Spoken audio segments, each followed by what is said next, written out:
Bien, ahí está grabando. ¿Se acuerdan cuando les presenté las diapositivas del sistema nervioso? Lo planteé pensando en un factor muy común en esta época, que es la situación de estrés. Digamos, pensando en aquellos sistemas que se alteran por situaciones de estrés, y justamente el sistema nervioso es uno de los que responde a esas situaciones de estrés. Lo planteé como digamos, una introducción a lo que es sistema nervioso. ¿Por qué? Porque inclusive las sensaciones de estrés tienen que ver con un mecanismo fisiológico, que es la activación desmedida de la división simpática del sistema nervioso autónomo. Ahora después vamos a ver cuáles eran los distintos, cómo se clasificaba o se distribuía el sistema nervioso.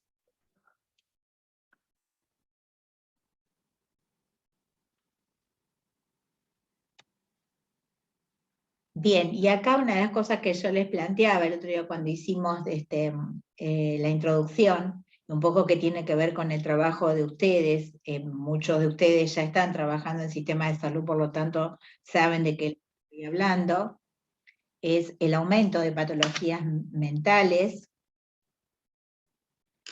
el alto consumo de psicofármacos, la polimedicación, los efectos adversos de los tratamientos farmacológicos, las adicciones, las divergencias en los diagnósticos de salud mental. Digamos, una de las cuestiones que más tienen que ver con el sistema nervioso son las dificultades de diagnóstico. ¿Por qué? Porque no es como una enfermedad clínica que un estudio de laboratorio lo puede digamos, indicar una posible patología. Acá es un poco más difícil de evaluar, por lo tanto hay bastantes divergencias en los diagnósticos de salud mental. La falta de atención integral del paciente, digamos, en general siempre se lo atiende al paciente por lo que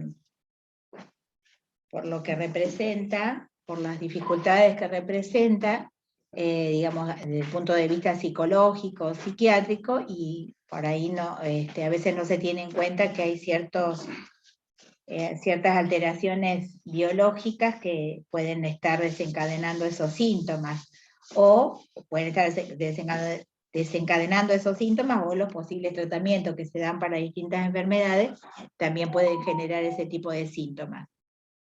El alto consumo de alcohol, las patologías neurológicas crónicas con escasa posibilidad de curación, inclusive a veces muy resistente a los tratamientos, a pesar de existir digamos, una posibilidad de tratamiento diversa, a veces no se da con el tratamiento adecuado a la patología del paciente. Tenemos que pensar que hay una cuestión que tiene que ver con cada uno de los pacientes y que uno, digamos, a pesar de que uno puede enfocarse o plantear una patología mental o describirla, después hay situaciones muy particulares en la conducta y en la respuesta a los tratamientos de cada uno de los pacientes. Y después lo que uno nota mucho es la falta de trabajo en el equipo multidisciplinario. Digamos, y considerando que en ese equipo tendría que estar también farmacia.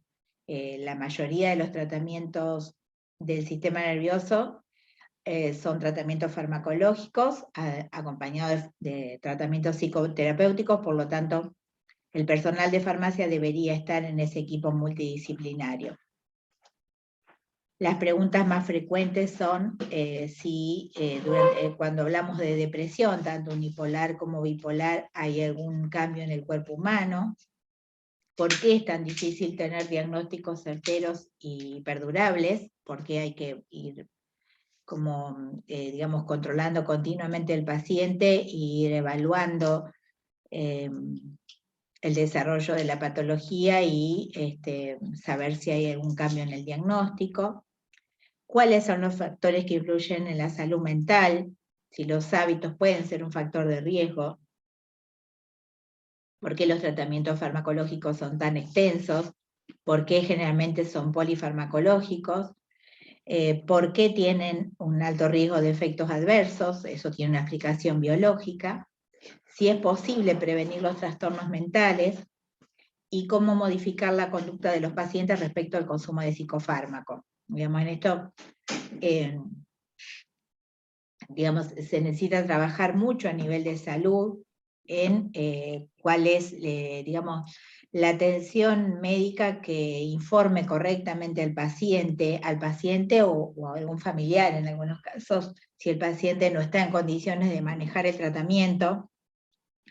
Tanto la droga como las dosis se deben informar y inclusive informando respecto a los tiempos de efecto, a los tiempos que van a notarse los cambios, a los posibles efectos adversos, cómo manejar esos efectos adversos considerando si son riesgosos o no. Y bueno, y además es importante tener en cuenta también que las patologías a veces del sistema nervioso pueden estar relacionadas con otra patología u otros medicamentos. Yo les planteaba que un trabajo de investigación que se había hecho sobre un grupo de pacientes que se los había diagnosticado con trastornos mentales, insomnio, irritabilidad, depresión y demás, y estuvieron mucho tiempo medicados y después se hizo un estudio de laboratorio y se determinó que en realidad tenían un problema de tiroides. Un alto porcentaje de estudiados tenía problema de tiroides. Bueno, entonces tenemos que entender que el sistema nervioso, junto con el sistema endocrino, que va a ser el sistema que vamos a ver a continuación, son los sistemas que regulan el organismo, digamos, son los que tienen que ver con la coordinación, con el control del organismo.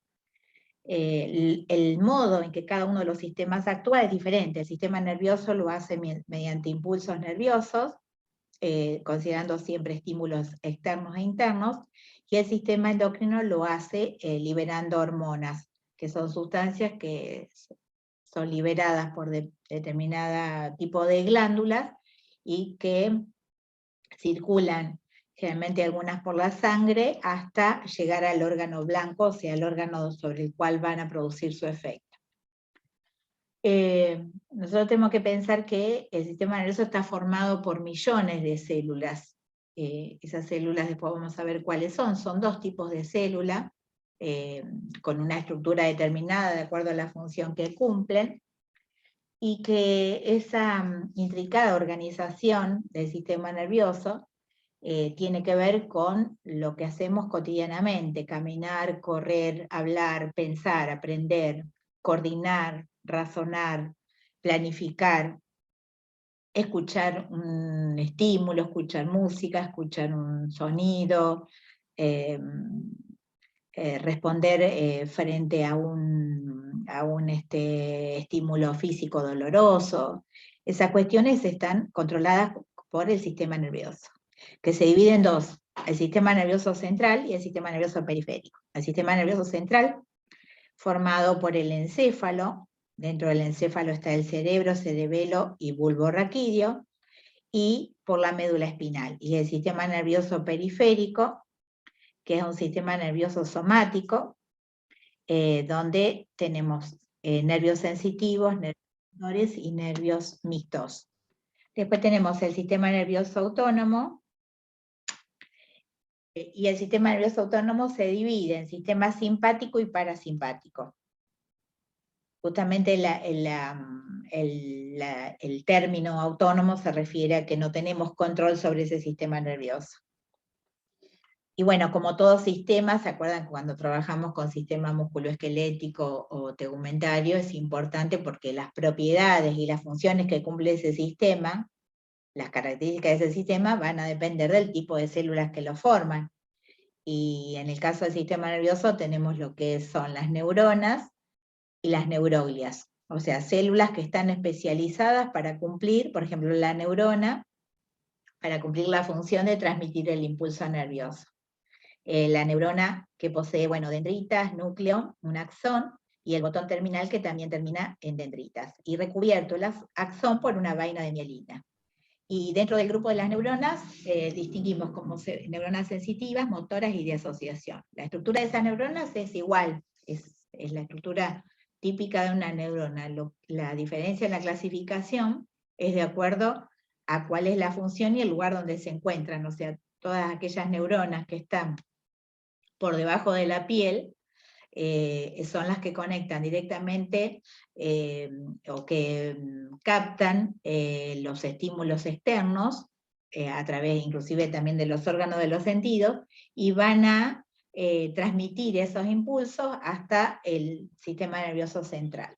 Las neuronas motoras van a ser las que van a transmitir después los impulsos del sistema nervioso central a los órganos que van a efectuar la acción, ¿sí? La acción que vamos a hacer como respuesta a ese estímulo que recibimos. Las neuronas de asociación, que serían las que conectan motoras y sensitivas, que se encuentran justamente también en el sistema nervioso central. Y después tenemos las neuroglias. Las neuroglias son mucho más numerosas que las neuronas, son mucho más pequeñas, y van a cumplir la función de garantizar que las neuronas tengan todo lo que necesitan, que reciban oxígeno, que reciban nutrientes, que puedan eliminar desechos, que realicen el metabolismo, que se protejan frente a la agresión de microorganismos, que en el caso de que tengamos restos de células y demás, o restos de tejido, puede eliminarse. O sea, las células gliales no participan en el impulso nervioso, pero garantizan que ese funcionamiento sea efectivo. Y ahí, bueno, están las diferentes células gliales. Por ejemplo, están los astrocitos, que son el sostén de las neuronas, y que garantiza la unión a los vasos sanguíneos para que reciban todo lo que necesitan. Y después, bueno, hay células como las células de microglia, que fagocitan microorganismos y tejido nervioso dañado. Se pueden, digamos, la diferencia también, además de la cantidad y el tamaño, tiene que ver con la capacidad de multiplicarse que tienen las células gliales, que no lo tienen las neuronas. Bueno, y acá teníamos una explicación, un esquema para poder entender cómo hace una neurona para transmitir el impulso nervioso. Para entender cómo se transmite el impulso nervioso de una neurona a la otra, tenemos que reconocer entre dos neuronas el espacio que se llama sinapsis. La sinapsis es la unión de las dendritas de una neurona a las dendritas del núcleo de la otra neurona. Ese impulso nervioso tiene que viajar a través del axón, y ese trayecto o ese impulso se transmite porque existen cargas eléctricas exteriores y cargas eléctricas interiores. O sea, las cargas eléctricas tienen que ver con que en la célula hay átomos, como vimos cuando vimos organización del cuerpo humano, niveles de organización, pero a su vez esos átomos tienen la capacidad de ganar o perder cargas, por lo tanto quedan cargados positivas o negativamente. Cuando el número de cargas positivas está afuera y el número de cargas negativas adentro, estamos hablando de que la membrana está en reposo. Cuando se empiezan a mover esas cargas, porque se pueden mover a través de la membrana por difusión, en ese caso, cuando se empiezan a mover las cargas, se empieza a transmitir el impulso nervioso, ¿sí? O sea, la membrana se está despolarizando, es como que una pila está cambiando continuamente de polaridad, y eso es lo que hace que el estímulo nervioso viaje por el axón y después se transmita a la neurona siguiente. Esa despolarización va avanzando, pero después la membrana vuelve otra vez a su estado de reposo. O sea, nosotros tenemos que pensar que es como cada neurona es como una pila, porque tiene una diferencia de potencial, como el potencial que uno lee en la pila, y que es lo que determina el movimiento de cargas. Silvia, ¿y qué tiene siempre? ¿Transmite carga positiva, transmitiendo carga positiva a otras neuronas? Depende cuál sea el potencial de membrana, o sea, pueden moverse la carga positiva como pueden moverse las cargas negativas. Lo que pasa es que hay una explicación del transporte, que tiene que ver con la concentración que hay en todas las células. De acuerdo a los niveles de concentración adentro de la célula o afuera de la célula, las cargas van a moverse para igualar concentraciones. Cuando hay ese movimiento de cargas, se va generando la distribución desigual de cargas, y por lo tanto la célula se despolariza. Cuando nosotros hablamos, o sea, esto tiene que ser perfectamente equilibrado, la cantidad de cargas que tenemos, que tiene que haber dentro y fuera de la célula, tiene que sostenerse, tiene que mantenerse en equilibrio, porque si eso excede, como en el caso de una carga muy alta de sodio, una carga muy alta de potasio, el potasio tiene carga positiva. En ese caso puede llegar, ustedes vieron que a veces cuando se habla de administración del potasio para matar a alguien, tiene que ver con esto. Cuando ingresa tanto potasio al organismo, tenemos exceso de carga positiva y se rompe este equilibrio de cargas y pone en riesgo, digamos, el impulso nervioso está totalmente alterado. Las cargas negativas, las cargas positivas pueden ser sodio, potasio, y las cargas negativas cloruros.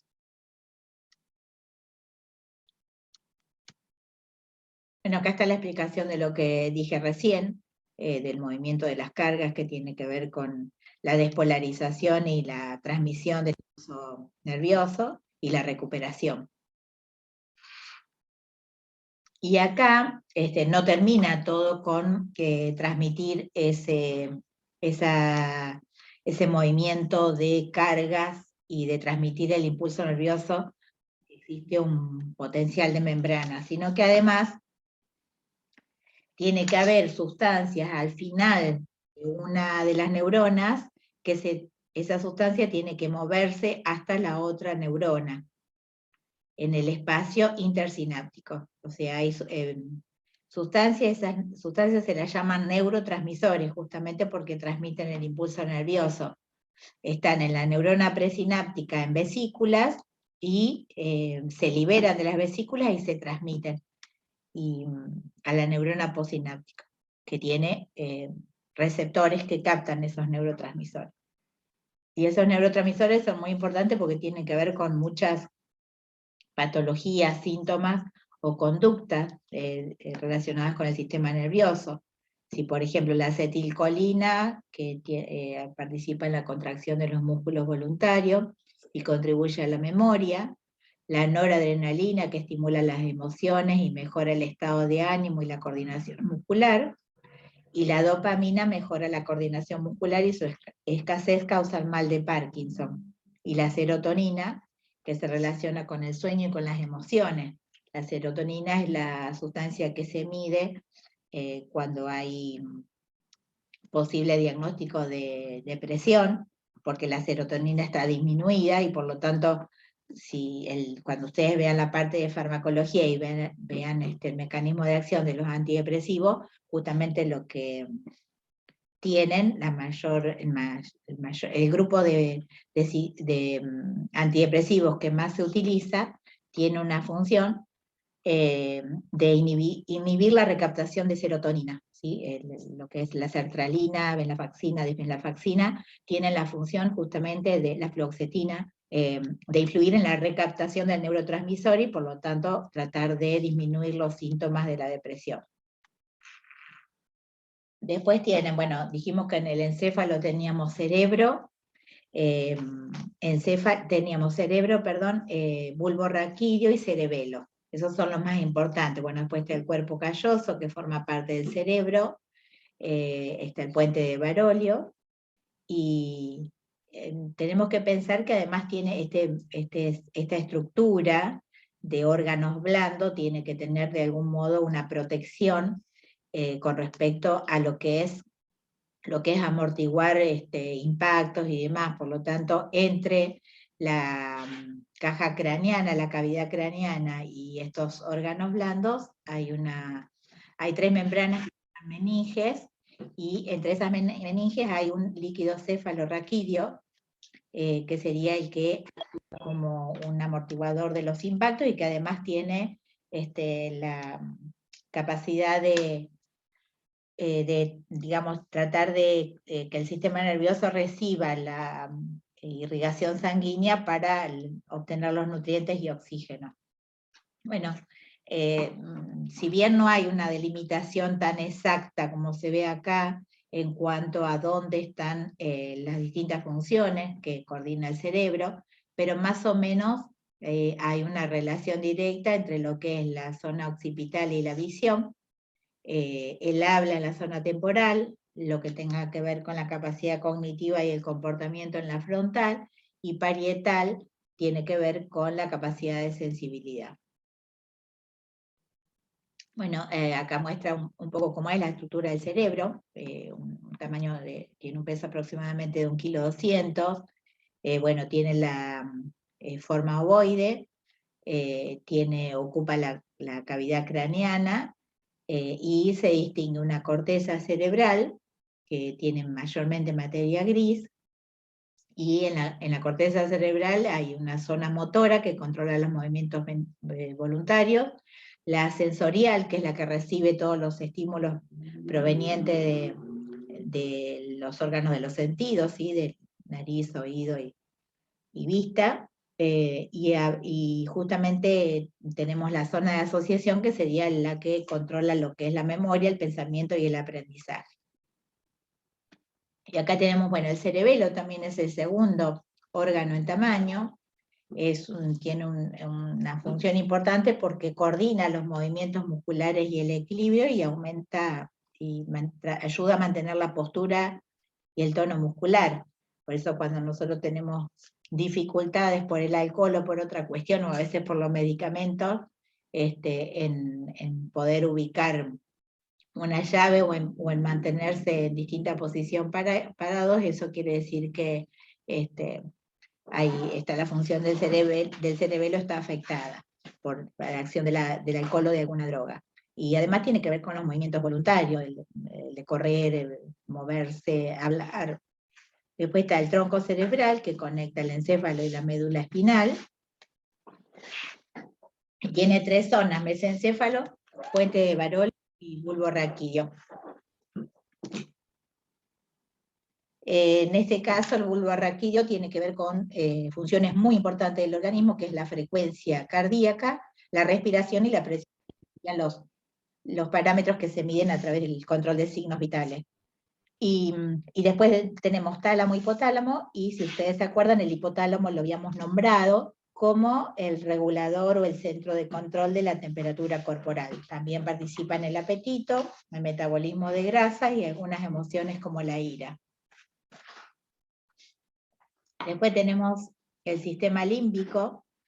El sistema límbico tiene que ver con aquellas estructuras que manejan el tema de las emociones y el comportamiento, principalmente lo que es el hipocampo y la amígdala, que también tiene una función importante en la memoria. El hipocampo desempeña un papel importante en el aprendizaje, la regulación, la codificación de la memoria, la consolidación de la memoria y la ubicación espacial. Y después, bueno, tenemos la médula ósea, digamos que se localizaría entre el bulbo raquídeo y se encuentra principalmente hasta el nivel de la vértebra lumbar y estaría dentro de la cavidad intravertebral. Realmente puede llegar a tener de 42 a 45 centímetros, y también tiene la membrana protectora con líquido cefalorraquídeo, como habíamos visto en el cerebro. Tiene las funciones de transmitir las señales del cuerpo hacia el cerebro y del cerebro hacia las distintas partes del cuerpo, y también puede haber en una parte de la médula ciertas acciones reflejas. Bueno, y acá se muestra el corte de la médula ósea, donde se ve lo que es la materia blanca, la materia gris, y de qué manera llegan los distintos nervios espinales a esa médula. Y acá, bueno, está el típico ejemplo o imagen donde muestra qué pasa en un movimiento reflejo, digamos cuando respondemos frente a un estímulo, que retiramos la mano fuertemente, bueno, eso sería por mecanismo reflejo. Bueno, acá están los nervios craneales, que serían los que se relacionan con los órganos de los sentidos. Solamente de lo que es el resto del cuerpo solamente está conectado con corazón y estómago, si no tiene su función solamente a nivel craneal. En este caso están relacionados con la visión, la audición, el olfato, el gusto, y en cambio los nervios espinales generalmente tienen que ver con todos los movimientos del cuerpo. Y después habíamos visto el sistema nervioso autónomo, simpático y parasimpático, no controlado, no tenemos control voluntario, y hay una función antagónica. El simpático dilata la pupila y el parasimpático contrae la pupila. Si uno acelera el ritmo cardíaco, el otro disminuye; si uno dilata los bronquios, el otro contrae los bronquios. Bueno, y un poco para relacionar con las preguntas que nos planteamos al principio, les agregué algunas cuestiones muy cortitas de, bueno, lo que es la esquizofrenia, cuáles son los síntomas y cuáles son los posibles, cómo afectan lo que es las interacciones del individuo con su entorno. La depresión habla de los distintos posibles síntomas de la depresión. Hablamos de depresión cuando hay 5 o más de estos síntomas, y cuando generalmente excede los 2 meses o más de la manifestación de estos síntomas. O sea, a veces hay que distinguir lo que es depresión de lo que es tristeza, de lo que es duelo. Bueno, después la enfermedad de Alzheimer, que acá hablamos de un deterioro a nivel del sistema nervioso, o sea, hay una pérdida, hay muerte de neuronas que no se recuperan, y por lo tanto empieza a manifestarse con algunas conductas de pérdida de memoria y demás, cambio en el pensamiento y en el lenguaje, dificultades a veces para escribir, y después, bueno, sí, ya empiezan a volverse más ansiosos, agresivos, hasta que finalmente necesitan un cuidado total. Y acá, bueno, les puse una listita, más o menos para ver los distintos tipos de drogas que ustedes el año que viene van a conocer: los antidepresivos, antipsicóticos, ansiolíticos, estabilizadores del humor. Puse para qué trastornos se utilizan. La distimia que puse acá es la depresión crónica. Y bueno, los estabilizadores del humor, que se usan en el caso de, que se utilizan en el caso del trastorno bipolar, y después algunos psicoestimulantes, algunos fármacos antidemencia, y los fármacos para las dependencias alcohólicas y dependencia a opiáceos. Bueno, esa era más o menos las diapositivas que yo les había presentado el otro día, y les subí en la misma clase un archivo de un estudio que se está haciendo con respecto a cuáles son los efectos del coronavirus sobre el sistema nervioso, sobre el cerebro. Se habla de COVID-19 persistentes, se hablan ciertos síntomas que persisten a pesar de que la persona se recuperó de los principales síntomas de COVID. O sea, personas recuperadas de COVID después de muchos meses siguen manifestando síntomas de mucho cansancio, insomnio, irritabilidad, inclusive a veces pérdida de algunas capacidades cognitivas. Bueno, eso sería más o menos lo que les acerqué yo como información para que ustedes vean. Y lo único que les pido ahí, que les anoté en la clase, que van a hacer las actividades del libro, las actividades del sistema nervioso hasta el punto 19, hasta el punto 29 inclusive. Y lo vamos a corregir. Que tienen. Profe, le hago una pregunta. Sí. ¿Eso está en el libro? ¿La actividad? Sí. Está en la página, bueno, yo les puse en qué página está, y tienen que hacer hasta la actividad 29. La 123, página 123 había puesto Silvia. Sí, sí. Página 123 hasta la 29. Y el jueves, el martes, perdón, la comentamos entre todos. El martes. Listo, es. El martes, sí, el martes nos volvemos a encontrar a las 16:20. Silvia, ¿hay que subirlo? No lo suban al trabajo, no.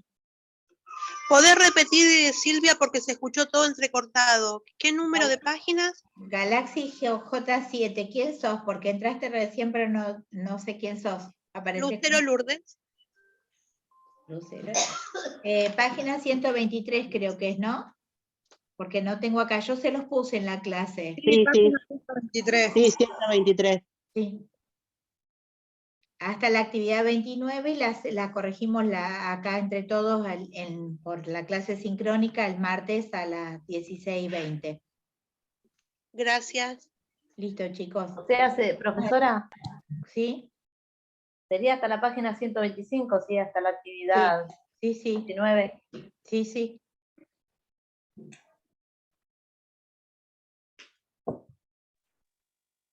Bueno, nos vemos el martes entonces. Nos vemos el Nos martes. vemos. Gracias. Nos vemos al martes. Buen fin de semana. Igual para todos. Cuídense. Chao, buen fin. Un abrazo. Chau, chau. Profe, ¿tomó asistencia? Perdón. Porque yo como siempre saco la foto, antes de admitir Ah. a todos, saco la foto de los presentes y ya después lo paso a la planilla. Ah, El bueno. martes teníamos bueno. el examen, ¿no? El martes tienen examen los alumnos que no lo hicieron, que son los alumnos que empezaron después la cursada. Los demás vamos a hacer la actividad. ¿A qué hora teníamos los que la hacíamos temprano? Yo después les iba a confirmar, a lo mejor no encontrábamos un ratito, Listo. después yo les aviso, así después podemos ir. Profe, una consulta. Una consultita. ¿Qué manda por email los resultados de los exámenes? No, por email los que lo hicieron por mail, los otros se los mando por el Classroom porque eso es privado. Ujú. Listo, gracias. Nos vemos. ¿Estuvo viendo algún pantallazo, Silvia? Ahí No. estuve mirando, bastante bien estuvieron, ¿eh? Me quedé, pero espero no ponerme contenta, no quiero, Ilusionarme. pero me parece que sí, que bastante bien anduvieron. Ahora después voy a ver. Qué nervios, por favor. No, Bueno, bueno, nos vemos. Chau, chau. nos vemos, Silvia. Chao, Silvia.